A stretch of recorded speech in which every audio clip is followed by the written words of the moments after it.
ایک اہل حدیث عالم کی داستان، بچپن سے لے کر شہادت تک زندگی کا سفر۔ کچھ ستارے کبھی غروب نہیں ہوتے۔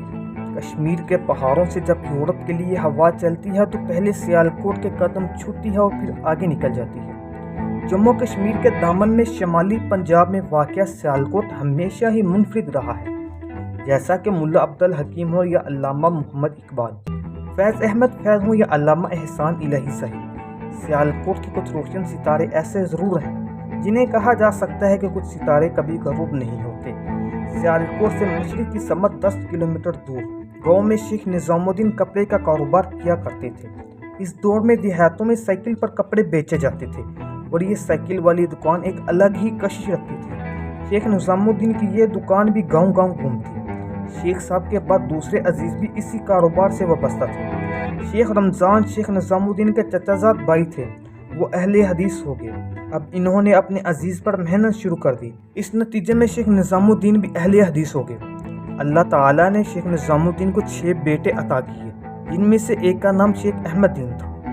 شیخ احمد دین جوان ہوئے تو ابائی پیشہ اختیار کیا۔ کپڑے فروخت کرتے کرتے گاؤں چورا اور سیالکوٹ ابسے بن مریم نامی بستی میں رہائش اختیار کی۔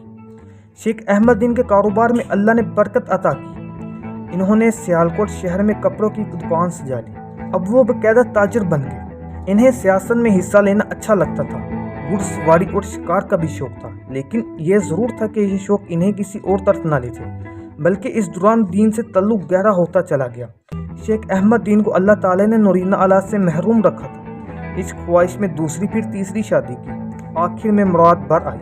اللہ تعالیٰ نے بیٹا دے دیا، ظہور علیہ نام رکھا۔ اکلوتا بیٹا اور 3 ماہ گود سے نہ اترتا، بہت نازوں سے پالا تھا۔ بیٹا جوان ہوا تو باپ کے سارے شوق رد کر دیے۔ والد کی صرف ایک بات قبول کی، وہ تھی مذہب سے گہرا تعلق۔ ادھر شیخ احمد دین بوڑھے ہوئے چلے تھے، خاندان پھیل چکا تھا۔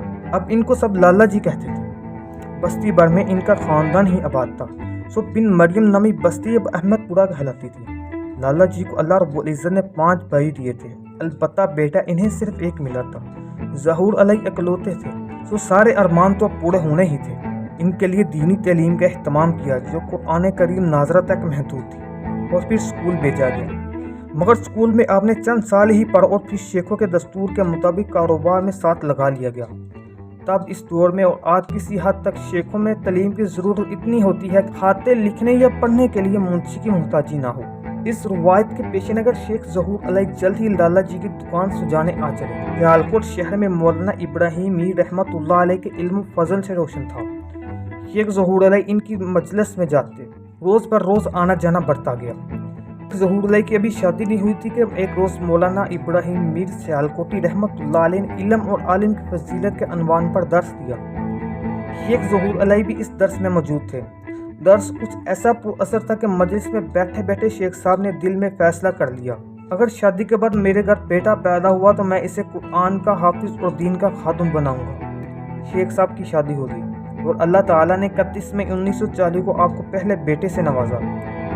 لالا جی کے خاندان میں مدت بعد بیٹا آیا تھا۔ شیخ ظہور علیہ اکلوتے تھے۔ 7ویں روز یعنی 6 جون کو بچے کا عقیقہ کیا گیا اور اسی روز بچے کا نام رکھ لیا گیا، احسان الہی۔ جی ہاں، یہ بچے کا نام طے پایا تھا۔ احسان الہی کی پیدائش سے پہلے دادی محترمہ نے خواب دیکھا کہ ان کے کمرے میں ایک بلب روشن ہے اور اس کی روشنی پھیل رہی ہے۔ آپ نے خواب کے بارے میں ایک عالم دین سے رابطہ کیا۔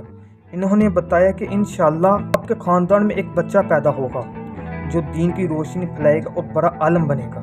اب لالا جی کا لاڈلا پوتا اور لالا جی تھے۔ اکلوتے بیٹوں والوں کے بڑے مسائل ہوتے ہیں، ہر وقت سانس حلق میں رہتا ہے، یہ کیفیت ہوتی ہے۔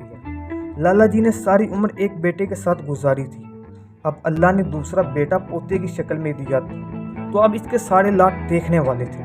پوتے کے منہ سے نکلا ہوا ہر لفظ، ہر فرمائش دادا کے لیے حرف آخر ہوتی۔ احسان الہی کی پھپھو حمیدہ کہتی ہیں کہ احسان الہی جو مانگتا اس کو دے دیا جاتا۔ کبھی گھوڑا لے آتے اور اس پر سیل کروائی جاتی، کبھی پوتے کو مچھلی کے شکار پر لے جاتے۔ لالا جی کو جو بھی شوق تھے جوانی کی، اب پورا کرنے کے لیے ساتھی اور دوست مل گیا تھا۔ خود علامہ احسان الہی ظہیر اپنے انٹرویو میں کہتے ہیں، مجھے اپنا دادا جی سے گھڑ سواری کے شوق کے علاوہ بھی چند شوق ملے، کسی حد تک سیاست کا شوق بھی۔ انہیں شکار کا بہت شوق تھا اور یہ شوق مجھے دادا جی سے ملا تھا۔